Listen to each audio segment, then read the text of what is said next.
Hello and welcome back to the Willie Morgan Show with Manchester United icon Willie Morgan.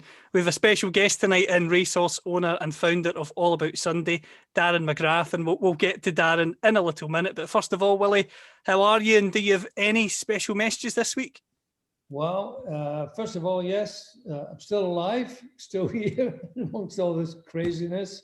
Yeah, I have two birthdays. In fact, I have three birthdays, not two. Today was my grandson Alex and his girlfriend Sasha. They're both on the same day. So they hopefully enjoying a nice meal at home. And then on Saturday, my daughter Gaynor, it's her birthday. And I'm under strict orders, not to mention how old. So that's it. So no, other than that, just hope that everyone's well, and I'm sure everyone's looking forward to the new season. Well, as you say, the new season's going to be upon us in a matter of weeks. And I mentioned earlier, I've got a special guest in Darren McGrath. Now, Darren he's the founder of the platform All About Sunday. Willie and I have spoken about the platform on the show before. It allows anyone to own a racehorse for as little as £49. 2 years in the making, it's hit the groove with some big winners and expensive sales purchases. Sunday have kindly offered us a discount for our listeners to the show. You'll get a 10% discount if you enter the code Willie7 when purchasing a share in their chosen racehorse. And again, that is on All About Sunday. But first of all, Darren, how are you? Oh, good. I was just saying to Willie there beforehand, I'm on my way to the Galway Festival. Stopped off in a place called Lochray in a hotel so that we could do the podcast here.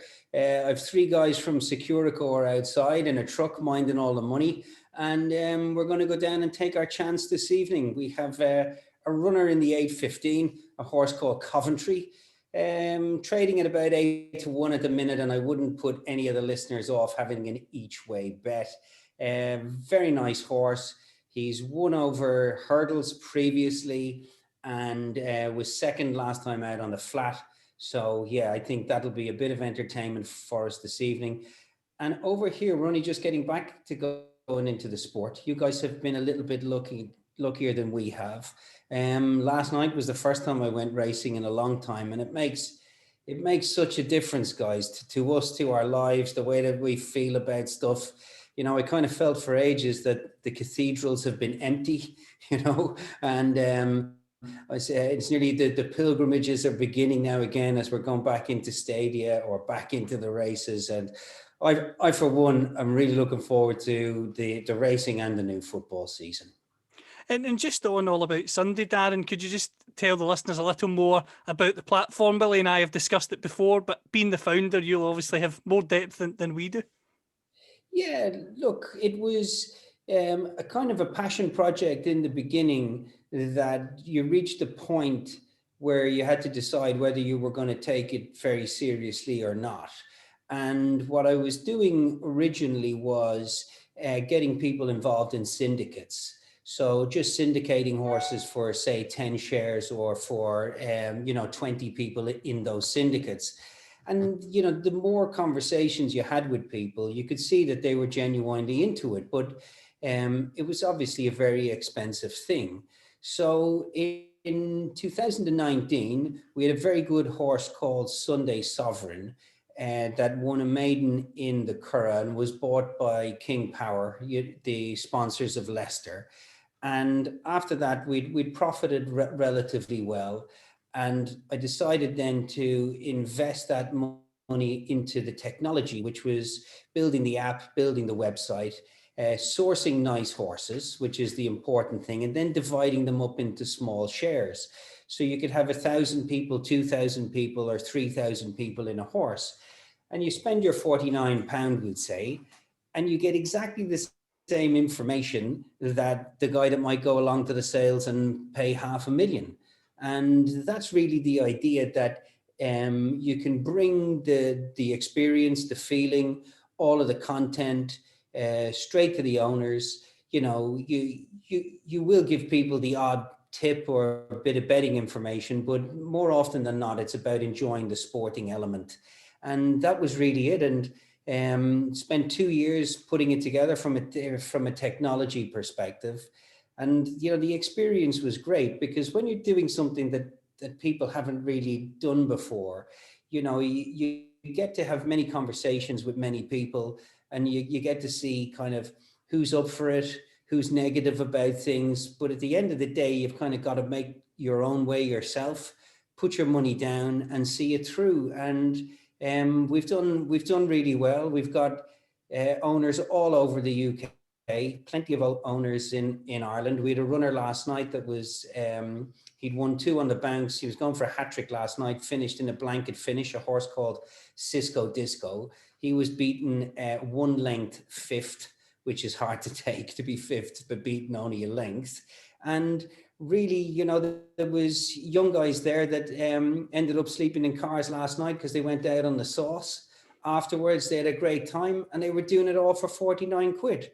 And I think that's it, that you can be young and you can be old, but the key to it is that you get the same content and the same information than if you had bought the horse yourself and had forked out big money for it, you know. So that's kind of the whistle stop tour of where the thought came from. And it's like anything to do with sport, guys. It's all about winners, isn't it? And Cisco Disco came out and won 2. We bought a horse called Scarlet Witch, who's up on the website, when she won her Irish Point. And we bought another horse in France recently for about 85,000 out of the Aga Khan.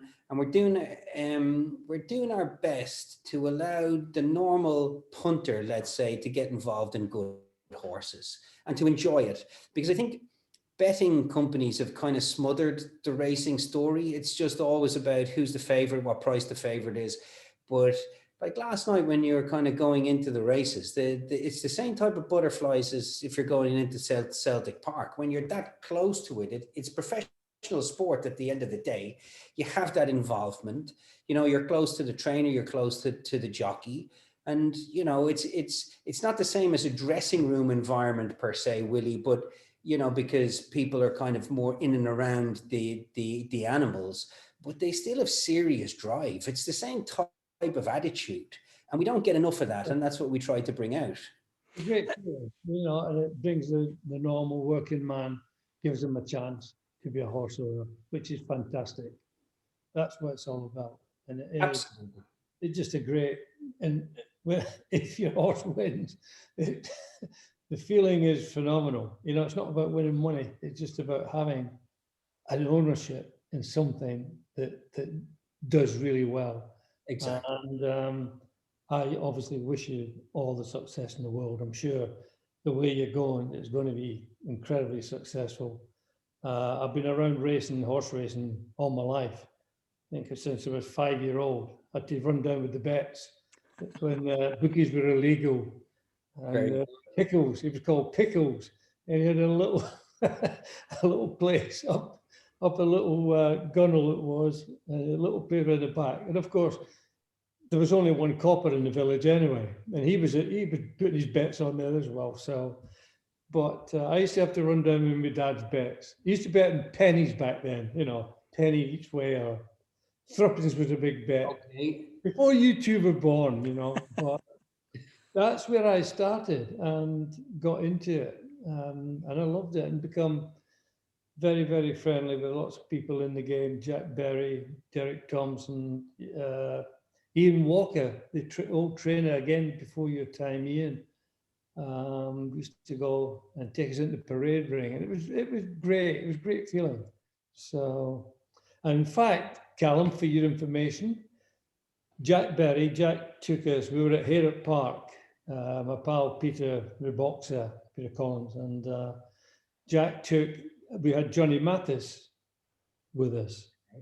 Yeah, he'd never been to horse racing in his life. He did nothing about it. And Jack took us down into the parade ring.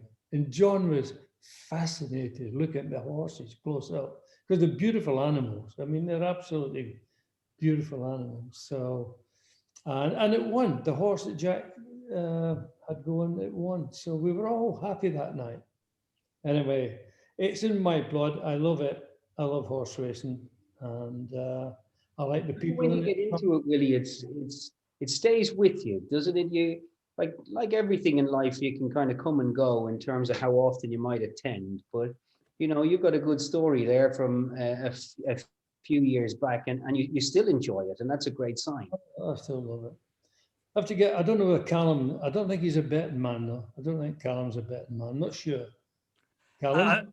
The reason I'm not a betting man is because I'm useless when it comes to predictions. So it's just Join the club. I couldn't pick my nose. Never mind a winner. I just told you. I was telling Darren the story about my wife yesterday. She picks names out, and I said, "Why? Don't bet that. You're giving £2 away." And one won at 80-1, and the other one won at 33-1. And it's, for me, it's like mind-boggling. I'm now study form, go through all the things, still end up losing. So it's a bit of fun now for me. Back when I was playing, it wasn't. We were, used to punt pretty heavy. A little Alan Ball and myself. Bolly was another big punting man, I know. And we used to go to the races together. We used to go everywhere betting. And now it's fun again. It's fun. I can enjoy it. I still hate getting beat, but especially when Kay's horse beats mine, invariably, her horse will beat mine. So other than that, I still love it. You'll have to get it to set up a little WhatsApp group, and we'll all take a flutter based on her advice. Oh, Darren, it's heartbreaking. Why would you bet that 80-1? 80-1, that's tight. You send the bookie off to Barbados again.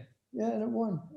Okay, so I just sit there and shut up and have a vodka and Diet Coke, drown my sorrows.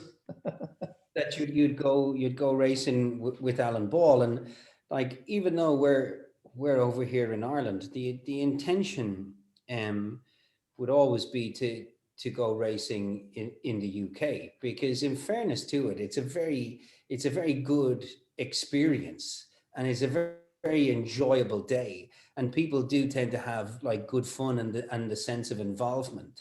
Yeah. And Haydock Park is great. I've been to most of them, but I always liked Haydock Park, Newbury, Cheltenham in particular, just as places where you could go and just enjoy it. Yeah, well, I enjoy going. Said Peter Collins, my pal. He is actually, he's got a share in a few horses now as well. He's with Highclere. Oh yes, yeah. Some nice guys, some great guys that work for Highclere. Very, very nice people. So I've been out as a guest with Peter, of course, at some of the things, and it's a great feeling. It's a great feeling, and I'm sure that when you've got a box at Ascot and you're inviting Callum and myself and everyone there, we'll be coming along, Darren. Well, we should probably go one better and kick that off sooner rather than later, right? And get the two of you guys involved. So there's two horses there for the winter that we have. Okay, one called Scarlet Witch and one called Les Shan. They're currently in training with Denise Foster. Okay. But I think they're going to be very, very competitive on both sides. The winter period up until the end of the season. So I think the shares are £49 each. So we'll kick off our journey with 10 shares for each of you guys. So we'll start off the show by giving you lads a grand anyway. So that's a great start. And we'll begin from there, Callum, and you can have your little introduction. We'll look after you. There's a team of people as well that'll help you to enjoy the experience. And I think as well that, for the big events, be it, the likes of Kempton or the Dublin Racing Festival, it'd be good for us to come back and tell you how things are going, and hopefully win a few quid in prize money, because they will be running at a decent level. It won't be in the 2 or the 3 grand races. So I think that's a good place to start. What would you think, Callum? That sounds very, very good. And I think in terms of the racing, as you've described, it definitely seems that there are many exciting races coming up. You mentioned the Galway Festival as well. Cisco Disco isn't going to be involved in that. What are you expecting this week? Yeah, I think that we have our horse tonight, Coventry, that definitely has a chance in a 2-mile flat race. Okay, Coventry was bought privately after being in Aidan O'Brien's yard, and he's probably one of the best bred horses in racing at the minute. Okay, so if there's anybody at home that's looking to just have a watch, I would definitely be happy to put Coventry up. The big race is on tomorrow in the Plate. We had the racing analyst in the office now. I told him that I'm going on the show, and he said that the Shunter is one for tomorrow, which was bought recently by JP McManus for a reported $500,000, and it should be a decent each way price, the Shunter. And then on Friday, I like a horse called Jive Jerry. And I think keep an eye out for that. The declarations and whatnot haven't been done yet. Did I write down? I didn't write down the time, but Jiving Jerry on Friday, that would be it. We were there last night. There was 1,000 people were allowed back. I did feel that we were getting back to some sense of normality. It was great to see. I know this might sound like a very stupid thing to say, but it was great to see young people standing there with pints. I hadn't seen it in quite a while, and they were enjoying the drink and they were enjoying the sport. And the festival is kind of, it's woven into the tapestry of the Irish summer. It's part of what we do, and it was pouring rain as well, which made me feel even more comfortable about the whole thing. You know, so I was like, Jesus, yeah, everything is working here, isn't it? Yes. So yeah, normal service has resumed. So from that perspective, Callum, yeah, like we've all been gasping to get back into it, you know, like we're only normal people at the end of the day, caught up in this madness for the last couple of years. And as it starts to come back, I think we're all pretty happy with how it's making us feel, you know. Absolutely, and we also have talked about the football season beginning in the next few weeks. Darren, you're a massive Celtic fan. What have you made of Celtic so far in pre-season? I think before you can answer that question, I think we have to have a look back at the last 2 seasons, and I think that you know, it's very easy today for people to point out flaws and to say this was right and this was wrong and etc. etc. And I don't want to talk about particular players or, you know, what the board did or any of the transfer activity. I just noticed, to be honest, Callum, that we weren't moving the ball half as well. And that was the bottom line to why we began to struggle. Then we were bringing in players, young players. We were, you know, trying to bring people in to fix a problem. And that was the root of it. We just weren't moving the ball like we had been, you know, in the seasons before. And what I've been doing a couple of times is just logging in on YouTube now, and there's some good footage of the recent training sessions. And there's an aggressiveness in terms of moving the ball around. And I like that, because that's really what we're about, in the sense that we've always had our way of playing. And if we bring that, you know, back into our game, we're going to be making progress. I think also as fans start to see this, we won't be looking across the street all the time. We'll be more content. Last year and the season before, we were infatuated with what was going on with Gerrard and that. And I think now as we start to get back into our rhythm and play better football, and you know, I think that there's going to be a lot more positives that are going to be knocking around. Tonight is a big game for us. We conceded the away goal last week. and we have to do well tonight. You know, it's the old cliche, but like it genuinely is. It's necessary for us to do well tonight. How do you think they've been doing? Have you noticed any change in terms of what you think in terms of how they've been set up and how they're moving the ball?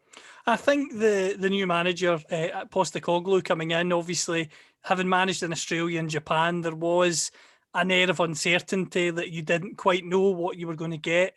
Having spoken to some journalists in Australia and some players that have played under him, they described him as being a man who's very intense and he doesn't hold back. And I think we've seen that in the opening few weeks. The only thing that's been a real concern for me is the defence. You've got an 18-year-old playing at centre back alongside the 20-year-old because you've got Julien injured and the other new signing Starfield having to isolate due to sort of COVID restrictions. So I feel for those players because they're young players developing, but they're not getting a chance to develop at the moment. They've been thrown straight in, and I know it was only a friendly at the weekend, but to lose 6-2 to West Ham, and I know West Ham are a good team, they had a good season in the Premier League in England last year, it made me, I'll be honest, slightly nervous ahead of the new season.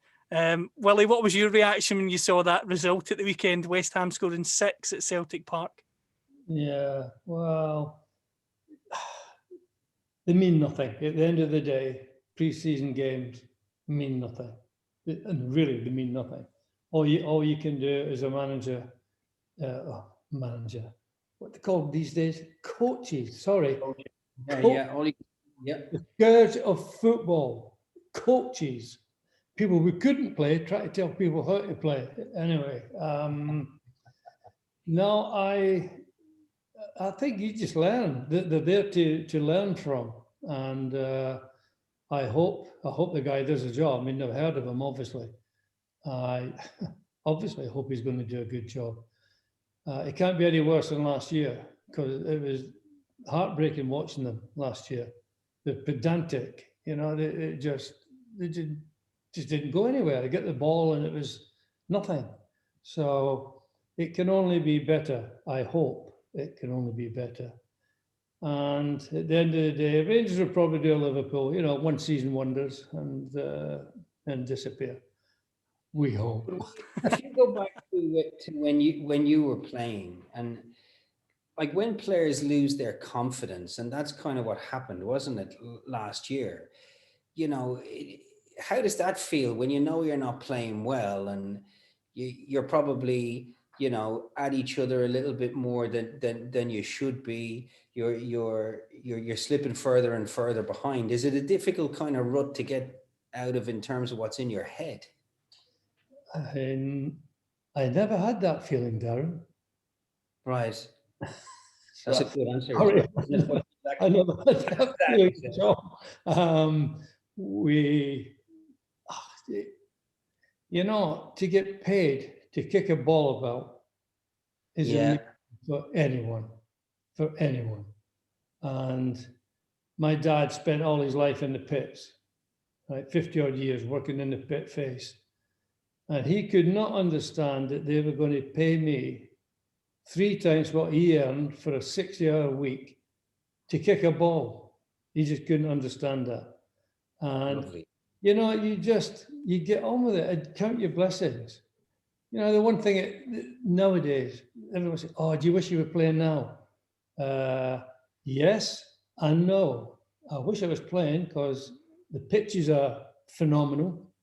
Absolutely phenomenal. Yeah. We played in mud, but we could play. But would I change playing under Sir Mark Busby, playing with some of the greatest players that ever played the game?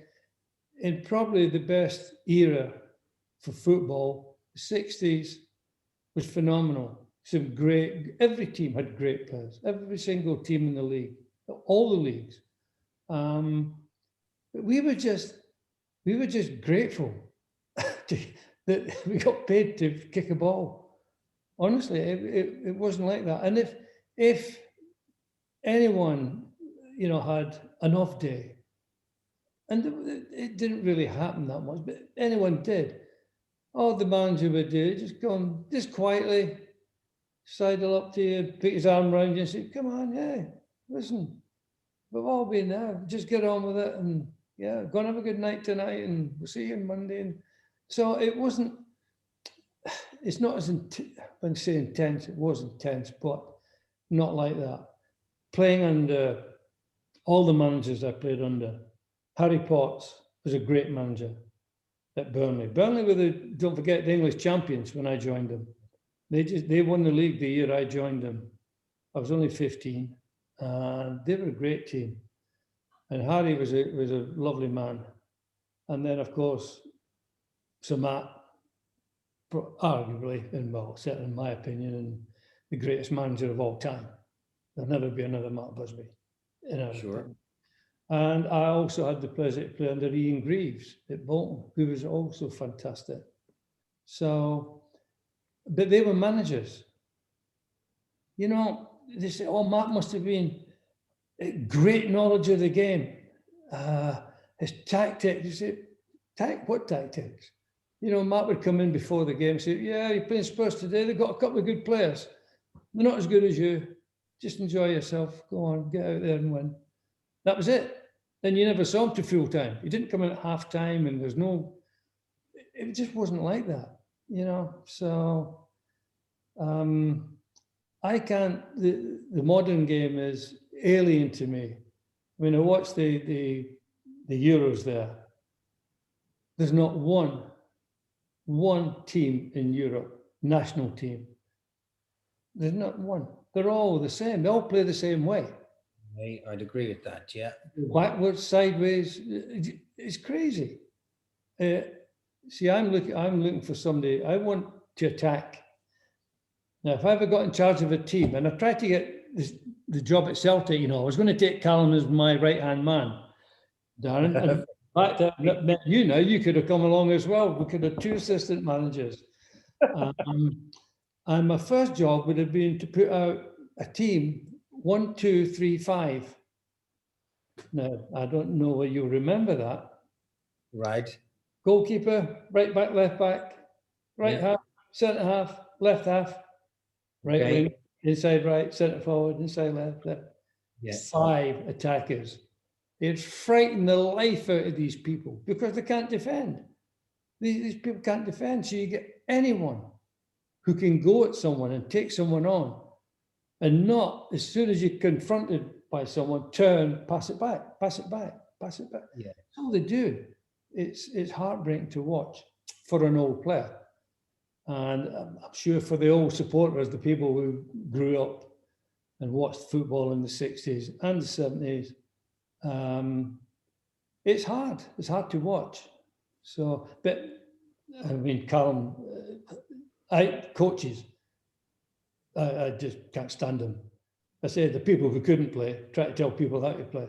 It's crazy. And you can't get a job without a coaching badge. It's ludicrous. Correct.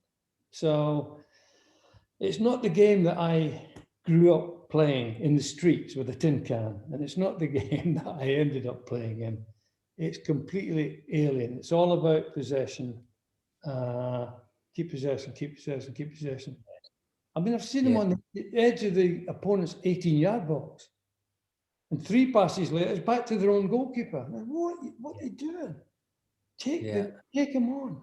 But they don't.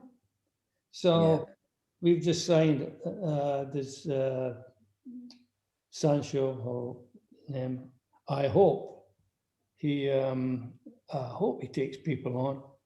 You know, it's a little bit worrying when a team like Man City let this guy go. Now, they let him go because obviously he couldn't make it there. Then he's come, we'll buy him for like 70-odd million. I find that, you know, I think, really? There's a reason to let him go. Because you don't let good players go. I don't care who you are. You hang on to your good players, you keep them. He's not a young lad. So it's always worrying when that happens. But I hope he proves, I hope he comes out and just enjoys himself and actually helps our team. But you know, I've got split. Obviously I'm a Celtic supporter because I was brought up watching, well, not watching them, but as a Celtic fan. We didn't have a television back then, Darren, you know. There's no TVs in the village. at all. But my dad, and they used to have the supporters bus went from the village. You had Alloa, Socky, Tullibody, and all, Celtic supporters would go off for the match, and they come back and tell you. And I actually saw one game, Willie Fernie. He became I love Willie Fernie, because he could take the lace out of the ball and lace it back up, and you couldn't touch him. He could beat anybody. And of course, in the schoolyard, when you pick the teams, and obviously the best player in the school always got picked first. All they have to do, these people, go to school, ask the kid, who's the best player? He is. Yeah. Next best, he is. Who's the next best? He is. The kids will tell you who can play. But we used to pick a name. And if I could get there first, I always choose Willie Fernie. I'm Willie Fernie today. And of course, if I didn't get Willie Fernie, I used to Charlie Tully. But Charlie Tully was the left winger. He played in the left wing for Celtic. But there's no kids playing in the streets anymore. That's all gone. I mean, they're getting coached when they're 4-year-old. It's absolutely ludicrous. You got to let them develop. It's like a racehorse. You got to let the horse develop before you start saying, well, it will put it in that race or that race. You got to let them develop. And, a good trainer. 100% right. Like I have a buddy now whose son is 8, I think, playing under 9s. And he goes to one academy on a Wednesday evening and an elite academy on a Friday evening. Now, the little boy has talent, without a shadow of a doubt. He's a lovely little player. But, his dad was saying to me, I kind of don't have a choice, really. That's what the other nice players are doing. So he's got to kind of do what they're doing. But it's got to be taking the fun out of it for a kid at 9, because I agree with everything that you're saying. That what they do in these academies, these young lads, don't lose the ball. They don't take people. Don't lose the ball. You have to keep possession. They're all taught the same way, exactly the same way. And football's not like that. It's all about different talents. I couldn't do what Bobby Charlton did. He couldn't do what I did. I couldn't do what Paddy Cran did. Dennis Law. I mean, Best and I were similar because we played both wingers and we played, but we all had our own talent. Everyone, but it was all different. And what a manager's job was to put all this talent together to work. It's not good having 11 Willie Morgans or 11 George Best, because you only got one ball. If we had 11 balls, we'd be all right, but with one ball, you wouldn't win. So, it's a blend, and that's what the great managers did. They had a great blend. For every Paddy Crown or Bobby Charlton, you needed Nobby Stiles. You can't have 3 Paddy Crowns in midfield or 3 Bobby Charltons. Sure. And, so that's gone. There's a kid from Tipperary, Brian Coffey. I think he's in the reserves now. Keep an eye on him. I know the lads that looks after him. He's a nice little player, and hopefully he'll come through and knock on the first team door for us this season. It'd be nice to see more Irish kids as well starting to progress. That always gives us a buzz. Being someone who isn't from the border counties but lives on the border counties. Game day is great and Old Firm Day is great, and if there's some local talent playing, there's an even better buzz in that then as well. Oh well. Just on that, Darren, in Ireland, what is the reaction to Celtic? Do as many youngsters growing up where you're based support Celtic, or because of the riches of English football, are more youngsters tempted to support one of the big English teams because they're playing in the Champions League regularly, whereas Celtic maybe aren't the way they used to? Good question. So where I live, it would be absolutely normal to see 7, 8, 9, 10-year-olds in Celtic jerseys. Absolutely. But that's due to our location, okay? And I'm only a blow-in living there for the last 6 or 8 years, right? When you go down into Dublin and you just see this assortment of young Irish kids in Chelsea jerseys, I'm left there scratching my head a little bit. I'm like, hold on a second, work this one out for me now, because your dad really couldn't have been a Chelsea fan, because if I go back to your dad's age, they weren't particularly successful at that time. And you can just see the huge influence of like TV, the marketing, you know, and that big sort of sales machine between your Chelseas, your Liverpools, and your Uniteds. And it makes a huge difference, I suppose, on Irish football, because the attraction all the time is towards the Premier League. Like, not far down the road from me is Dundalk, which is probably the best supported League of Ireland club, like genuinely. And that'll be one of the few towns where the kids will come out in absolute force for their local club. But League of Ireland isn't in a good place.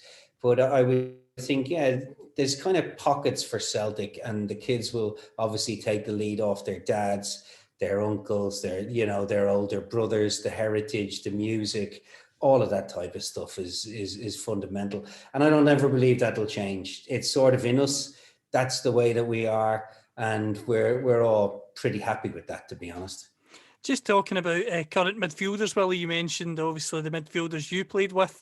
A topic of conversation on this show has been Paul Pogba for a number of years.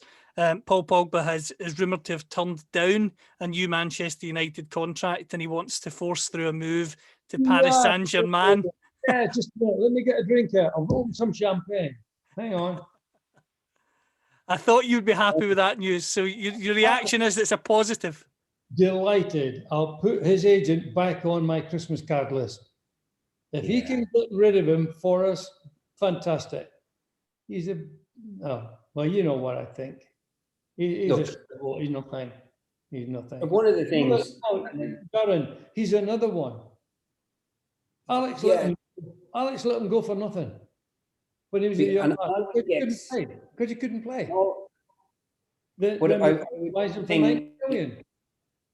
Just what you were saying there, when you were reflecting on years gone by, you were talking about the dressing room, you were talking about camaraderie. Without a doubt, that player has had a negative influence in the dressing room. He's been a pain in the arse for seasons. And whether you like it or not, the other players around him are not going to be happy about it. He's happy when he's in the news. His agent is, always doing this and always doing that. And if that is the case, that he is moving on and it is PSG, best of luck. Do you need a lift to the airport, mate? Give us a shout. I'll chip in for the fare. Yeah, that's basically. Just to make sure, I'll chip in. Oh, I'm sure there's a lot of chip in. So yeah, definitely. So that's not bad news. His heart, well, he's average anyway, but he don't care. He's in there for the money.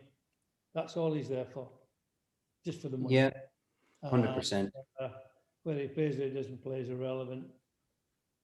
Mind you, I think his agent's done a great job. I mean, to get someone who was given away for now, and then get somebody to buy him back for 90 million, what a piece of, I wish he was my agent.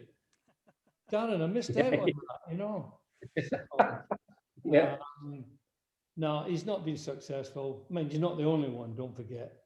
We're not just blaming Pogba. We've got some bad players at Old Trafford. I mean, real bad players. Well, funnily enough, one of the positions they've started to address, or they are going to address this summer, is defence. They're signing Rafael Varane, World Cup winner. He's won 4 European Cups. They're signing him from Real Madrid. That has to be seen as a positive, that he's coming in at the age of 27, 28. He's the ready-made player, rather than what United have maybe tried to do in recent years, where they've signed the likes of Baye and Lindelof when they were 21, 22 and expecting them to be the real deal. For once, they've went out and it looks as if they've went and bought the real deal. You think so? What about the last real deal they bought? It's always a risk, but I think his track record. I've told you this before. I've got a tree in my garden that's quicker than Maguire. Yeah, done that then. I mean, you don't, I don't know who looks at the players. I don't know where the manager goes or whoever. I really don't know. Or if it's just money and just whatever. But our defence is dreadful, absolutely dreadful. You know, they were blaming the goal. He's behind probably the worst defence in the league. You could take a double-decker bus through it. I mean, it's so wide open that we are at the back. And it's heartbreaking, you know, heartbreaking for the goalie. You know, they've been Diggy, he didn't do it. He's a great goalkeeper, but you're only as good as the teammate you're in. As any player. I mean, for me, Darren, the greatest player in the world, and one of the two greatest players that ever lived of all time. First being Pelé, of course, who I had the privilege to play against, and the other is Lionel Messi. But all you have to do is look at Barcelona last year. They've got the greatest player on the planet. But unless you've got people with you, you know, you can't win a game when no man can win a game on his own. You have to have support. So he doesn't. I think as well, Callum, that there's a risk that with United that they're kind of looking for media-friendly signings. That you come out with a player that's coming from a marquee European side, and nobody is going to give you a kick in the backside for that. Do you know what they've been missing is to buy a player that fits in with the other players, to go back with what Willie was saying a few minutes ago. And if you're off just buying a guy because he's from a marquee club, then you're missing the point, because he's not going to fit in or sit in front of the keeper, you know, just like you said there. So we've got to be honest and say the jury's out. You know, there's nobody going to jump on the lad's back. I understand what you're saying. He's 27, 28, so he's got plenty of experience, probably very settled at home, all of those important things as well to allow him to enjoy his football. But yeah, that there's a risk that it's one of those marquee signings from a big club, and that the fans will feel happy. Just before we go, I've got one question that's come in from John Bleasdale, a regular listener to the show, and it's a horse racing question. I'm going to start with you, Willie. Did you back Red Drum back in the day when it was running? You know, I didn't. My mum was Lester Piggott, John. I used to bet, well, hopefully when he was trying. Lester was the greatest jockey, again, in my opinion, that ever walked on this planet. He was also great at losing. He could lose and make it look like he was the unluckiest jockey in the world. He was brilliant. He was that good.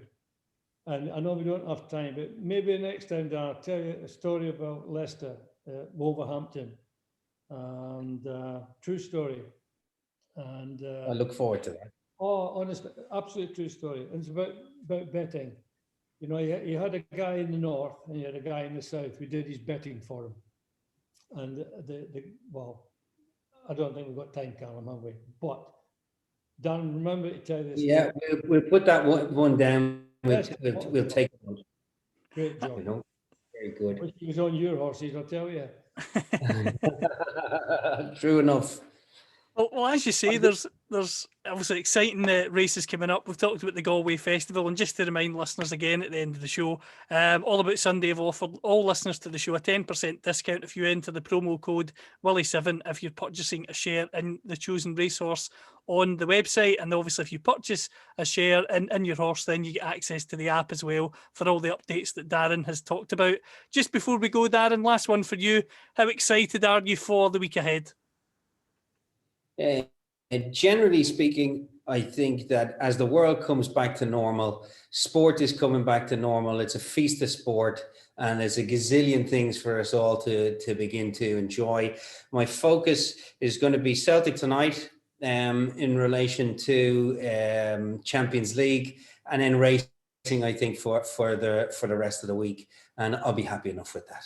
Brilliant. It's been great to have you on the show, Darren. And just before we go, Willie, have you got anything you'd like to say? I'd just like to say to Darren that I've got a couple of heavies who can come over to take all his money after Coventry wins tonight. Oh, I'm telling you, you won't catch me. I'll be quicker than a horse running away with that. We're going to protect you, to take you home. They're not going Oh, to to take me home, that's grand. You can do that all right. No worries. Okay, No, gents. good luck with everything.